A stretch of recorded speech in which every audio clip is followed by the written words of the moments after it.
At the UN General Assembly this week, the U.S. and Russia pointed fingers at one another for the devastating war in Syria and the resulting refugee crisis.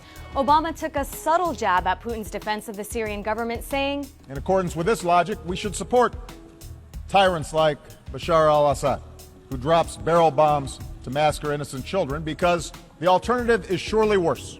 Obama's kind of right about Russia. The country has sent tanks and aircraft as well as military advisors to beef up Assad's defenses. But the U.S. is by no means an innocent bystander. Weapons the U.S. supplied to rebel opposition groups in Syria have inadvertently ended up in the hands of al-Qaeda. And in Iraq, weapons meant for the Iraqi army ended up in the hands of ISIS. In fact, the U.S. happens to be the biggest arms supplier in the world. The U.S. has supplied countries like Israel, Saudi Arabia, and Egypt with complex weapons systems, even as their governments have been blamed for committing human rights abuses with those weapons. The thing is, the weapons industry is big business, worth $85 billion worldwide.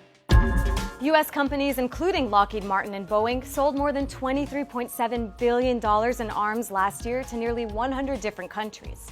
And arms exports have actually increased under Obama by 23%, the most of any administration since World War II. The majority of U.S. weapons exports end up in Asia and Oceania, although the Middle East received 32% of all exports in 2014. And because domestic sales have declined in recent years, U.S. companies have all the more reason to look abroad. Earlier this year, Lockheed Martin CEO Marillyn Hewson said that the company is looking at the, quote, volatility in both the Middle East and Asia Pacific as a way to increase their sales internationally.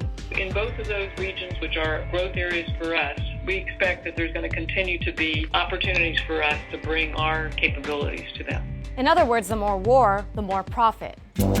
Now, Congress does control the export of U.S.-made weapons, but the defense industry keeps Congress on their side with $150 million in campaign contributions and lobbying last year alone.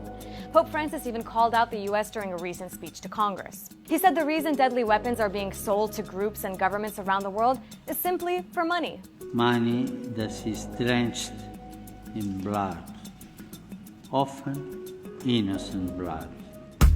So is the business of war worth the profit when you consider the human cost?